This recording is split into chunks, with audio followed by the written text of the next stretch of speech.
Bienvenue à toutes et à tous, nous sommes le vendredi 16 août, nouvelle édition d'Information et l'actualité. Eh bien, il aurait eu 100 ans au mois de novembre, Abel Leblanc, artiste peintre bien connu des nordistes, s'est donc éteint. À la fois peintre, sculpteur, chansonnier et poète, il avait également été instituteur avant de devenir aussi professeur de dessin au lycée Faidherbe à Lille. D'Abel Leblanc, on retiendra de nombreuses choses, mais il laisse surtout 2 de ses toiles au musée de la piscine à Roubaix, un lieu qu'il affectionnait particulièrement et où il venait nager dans sa jeunesse. Sur ces 2 toiles, il a représenté des vues de l'ancienne cité du textile, comme une ancienne courée aux couleurs chatoyantes. Abel Leblanc avait 3 enfants, parmi eux Bernard Abel Almos, qui préfère parler de son père au présent et qui voue une admiration sans faille à ce poète de la vie, comme il l'appelle. Édile Gunaï l'a rencontré au musée de la piscine à Roubaix devant les œuvres de son père. Il venait au restaurant, il venait boire pas qu'un petit café, voilà, il mangeait bien, il aimait bien. Le bon vivre, l'art de vivre, même peut-être plus que peintre, c'est un poète de la vie, et surtout de transmettre tout ce qui est vibrant, tout ce qui est vivant, tout ce qui est vivifiant. Et dans une ville comme celle-ci, ou dans une époque comme celle-là, ou d'après tout ce qu'on dit, lui, il inverse. C'est un contrebalanceur de tout ce qui est dépressif, oppressif. Et d'avoir un endroit à Roubaix, je pense que c'est son rêve de toute son existence, un endroit à Roubaix, comme celui-ci et comme beaucoup d'autres, où la culture puisse s'exprimer, se délivrer, s'épancher, côtoyer tous les voisinages. Les obsèques d'Abel Leblanc étaient organisées ce vendredi. Direction Watt maintenant, où hier, le 15 août, a été pour la 10e fois le théâtre d'une désormais célèbre fête médiévale, une fête traditionnelle qui accueille plusieurs milliers de personnes au pied de l'ancienne abbaye. Les visiteurs se sont donc plongés dans l'époque du Moyen-Âge. À l'intérieur, ils ont pu y retrouver des forgerons, des ateliers de tissage ou de poterie, mais également des démonstrations en armure, de joutes à cheval ou à pied, d'armes de jet ou encore de fauconnerie. Et à noter qu'une des animations était au cœur de l'actualité de ces derniers jours, il y avait un montreur d'ours et de loups. En début de semaine, une association de défense des animaux avait souhaité manifester pendant cette journée contre la tenue de cette animation. Un accord a depuis été trouvé entre le maire de Watt, Daniel Descott, et le président de l'association Aves. À partir de l'année prochaine, il n'y aura donc plus d'animaux élevés en captivité présents à ces fêtes médiévales. Cet accord trouvé, il n'y a donc eu aucune manifestation à signaler. Quelques militants étaient tout de même présents pour filmer le spectacle en question. Louis Caillé était donc lui aussi du côté de l'abbaye de Watt. Hier, il a pu rencontrer de nombreux exposants, dont celle-ci. Écoutez. Nous, on s'inquiétait surtout de savoir est-ce que nos petits filiaux vont bien, comme vous l'avez compris. Donc du coup, on s'est dit qu'est-ce qu'on pourrait leur ramener, comme tout grand-parent, comme tout aïeul. Alors on s'est dit on va leur faire du pain. Voilà, ça c'est déjà bien, on va leur faire du pain. Donc on est venu avec notre four à pain en torchis. Moi, je fabrique des galettes médiévales sans levain, cuites à la poêle rapidement.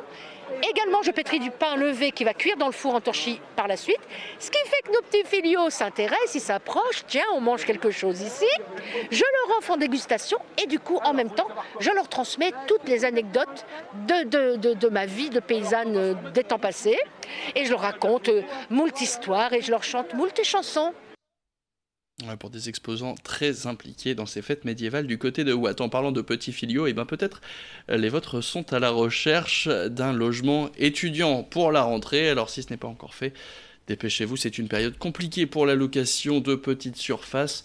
Nombreuses sont les personnes à la recherche de la perle rare. À Lambersart, l'agence Le Duc Immobilier reçoit de plus en plus de demandes. Alors comment faire pour trouver le bien qui nous convient et surtout pour être le dossier qui sera sélectionné?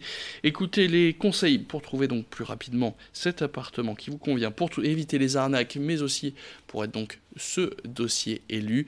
Interview signée Alexis Tessier. Mon premier conseil pour les retardataires, c'est dès aujourd'hui démarrer les recherches de logement.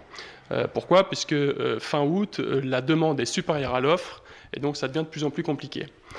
Ensuite, pour bien optimiser sa recherche, il faut identifier ses critères.